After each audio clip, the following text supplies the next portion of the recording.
sir. So $18,500 cash total I have tied up in these two motorcycles. So now what do? I had to be strategic. So what I decided to do was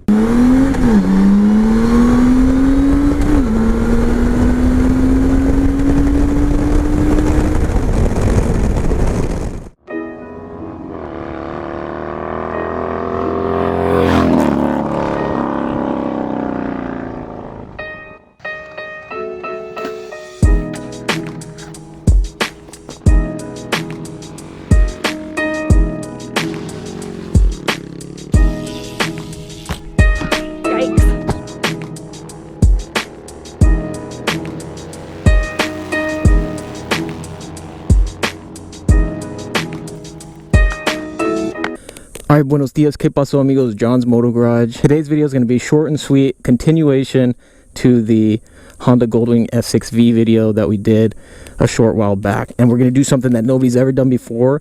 I'm going to ride a Harley while talking about a Honda Goldwing. If you haven't already, check out my other video on the Honda Goldwings. I'll leave a link below.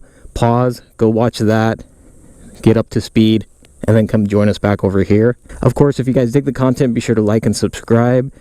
You can hit me on Instagram at John's Moto Garage, and then also feel free to check out my Patreon. And huge shout out to the patrons. A brief recap. So in the last video I talked about how I almost missed out on a smoking deal on a Honda Goldwing F6B. The reason I almost missed out on that deal is because I already had another Honda Goldwing sitting in the garage that I was trying to sell, and I wasn't getting any bites on it at all. And I had 10,000 bucks tied up in it, so I was a little bit hesitant to go drop a lot of money on another Honda Goldwing because it didn't seem like the market was too hot for the bikes. But the price on the other Honda Goldwing was way too good to pass up, and so I decided to go for it. We picked it up, and that's kind of what leads us to where we are now. Now looking back, it seems like a no-brainer. 8,500 bucks for a Honda Goldwing, a 2013 with only 1,800 miles. That's a wicked good deal. I should have jumped at it right off the bat. But the reason I was a little bit reluctant, like I said, is because now I've got a lot of cash tied up and these bikes aren't really selling. One I paid 10,000 bucks for. That one's not getting any hits. I've got it listed for about 10.8, I think. And then the other Honda Goldwing I brought home and I have 8,500 bucks into it. So $18,500 cash total I have tied up in these two motorcycles. So now what do? I had to be strategic. So what I decided to do was hold off on posting my new Goldwing. On the other post, I continued to play around with the price a little bit. Finally, I had a dude hit me up when I had it listed for around 10.8. He came and checked it out and he took it for a spin. Super cool dude, and they made me an offer of 10,000 bucks. Now keep in mind, that's about what I have into it, and so I really wanted to get more for it, but I've had the bike now for probably 4 or 5 months, and like I said, the market just had not been great. So I said, yeah, let's just go ahead and do it. Really, I took a little bit of a hit on that first one. I definitely didn't make any money, that's for sure, but all things considered, I had a fun time doing some knee drags and got some good use out of the motorcycle, so I guess that was a good thing. So now I've got the Goldwing that's got a lot more profit margin, and I think I started it out around maybe 12,000. So I dropped the price to 11 or 11.3, and at that price point I had some people come out, and I did finally have a dude come out, and he was a real cool dude. I ended up letting him have it for 10,500. So again, huge shout out to Don. He's the one over in Michigan who gave me that lead.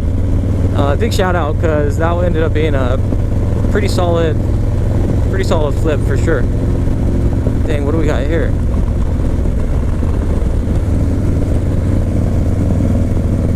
Little Honda Rebel action, nice. So long story short, so I ended up selling both of the Hondas. The second one sold much faster. One I sold for 10, the other I sold for 10.5. I was able to make a decent profit on that second one. Sadly, on that first one, I pretty much lost money on it. But definitely some lessons to be learned there. For one, the markets can swing at about any time. So where I was sure for 10,000 bucks I was getting a good deal on that first one, it didn't end up panning out.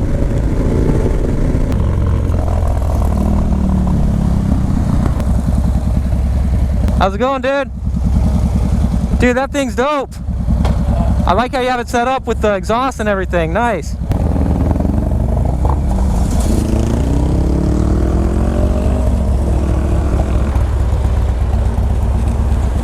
You need help, dude? No, I think I'm alright. It just self-installed. Okay, but it's running now? Yeah, I got it to go. Okay, cool. Oh, that was sketch. So anyway, yeah, there you have it. The two Goldwings.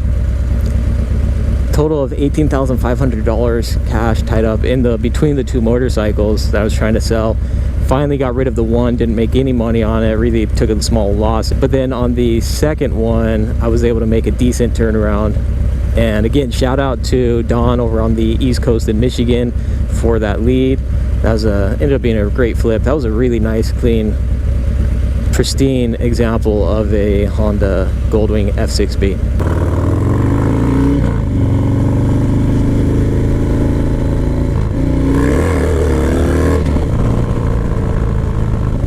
See if we can catch some air off of there.